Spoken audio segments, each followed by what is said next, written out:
Hi ಎಲ್ರಿಗೂ ನಮಸ್ಕಾರ. ಇವತ್ತು ತುಂಬಾನೇ ರುಚಿಯಾಗಿರುವಂತ ಪುಳಿಯೋಗರೆ ಹೇಗ್ ಮಾಡೋದು ನೋಡೋಣ ಬನ್ನಿ. ಹಾಗೆ ಇದು ಪೂರ್ತಿ ಸ್ವಾದ ಭರಿತವಾಗಿರುವಂತ ಪುಳಿಯೋಗರೆ. ನನ್ನ ಫ್ರೆಂಡ್ಸ್ ಎಲ್ಲ ಹೇಳ್ತಾ ಇದ್ರು ಸ್ವಾದನ ಒಂದ್ಸಾರಿ ಟ್ರೈ ಮಾಡು, ತುಂಬಾ ಚೆನ್ನಾಗಿದೆ ಅಂತ ಹೇಳಿ. ಸುಮಾರು ಪುಳಿಯೋಗರೆ ಪೌಡರ್ನ ಆಲ್ರೆಡಿ ಟ್ರೈ ಮಾಡಿದೀನಿ. ಇವತ್ತು ಸ್ವಾದನ ಟ್ರೈ ಮಾಡ್ತಾ ಇದೀನಿ. ಬನ್ನಿ ರುಚಿ ಹೇಗಿರುತ್ತೆ ನೋಡೋಣ.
ಪುಳಿಯೋಗರೆ 5 ನಿಮಿಷದಲ್ಲಿ ರೆಡಿ ಆಗೋಯ್ತು. ಈಗ ಟೇಸ್ಟ್ ಮಾಡೋಣ.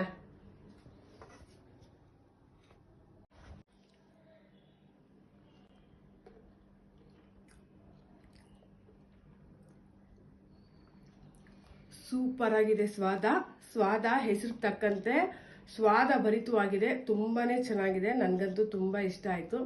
ನೀವು ಕೂಡ ಒಂದ್ಸಾರಿ ಟ್ರೈ ಮಾಡಿ, ನಿಮಗೂ ಕೂಡ ಖಂಡಿತ ಇಷ್ಟ ಆಗುತ್ತೆ. ಇವ್ರ ಹತ್ರ ಸುಮಾರು ಐಟಮ್ ಸಿಗುತ್ತೆ. ಅದರಲ್ಲಿ ನಾನ್ ಸೆಲೆಕ್ಟೆಡ್ ಐಟಮ್ ತರಿಸ್ಕೊಂಡಿದ್ದು ಮಾವಿನಕಾಯಿ ಉಪ್ಪಿನಕಾಯಿ ತರಿಸ್ಕೊಂಡೆ, ಕಡಲೆಕಾಯಿ ಬೀಜ ಚಟ್ನಿ ಪೌಡ್ರು, ನುಗ್ಗೆಕಾಯಿ ಚಟ್ನಿ ಪೌಡ್ರು, ಹಾಗೆ ಹುರುಳಿಕಾಯಿ chutney powder, puliyogare powder, sambar powder ತರಿಸ್ಕೊಂಡೆ. ಇದಿಷ್ಟು ತುಂಬಾನೇ ಚೆನ್ನಾಗಿದೆ. ಟೇಸ್ಟ್ ಅಂತೂ ಸೂಪರ್ ಆಗಿದೆ. ಅದರಲ್ಲೂ ನುಗ್ಗೆಕಾಯಿ ಚಟ್ನಿ ಪೌಡರ್ ಅಂತೂ ನನಗಂತೂ ತುಂಬಾ ಇಷ್ಟ ಆಯ್ತು. ಬಿಸಿ ಅನ್ನದ ಜೊತೆ ತುಪ್ಪ ಹಾಕೊಂಡು ನುಗ್ಗೆಕಾಯಿ ಪೌಡರ್ ಹಾಕೊಂಡು ತಿಂತಾ ಇದ್ರೆ ರುಚಿ ಸೂಪರ್ ಆಗಿರುತ್ತೆ. ಇನ್ನು ಹಲವಾರು ಬಗೆ ಸಾಂಬಾರ್ ಪೌಡರ್ಗಳು, ಚಟ್ನಿ ಪೌಡರ್ಗಳು ಇವ್ರ ಹತ್ರ ಸಿಗುತ್ತೆ. ನೀವು ಕೂಡ ಖಂಡಿತ ಒಂದ್ಸರಿ ಟ್ರೈ ಮಾಡಿ. ಕಮೆಂಟ್ ಅಲ್ಲಿ ತಿಳಿಸಿ ಹೇಗಿತ್ತು ಅಂತೇಳಿ. Thank you so much.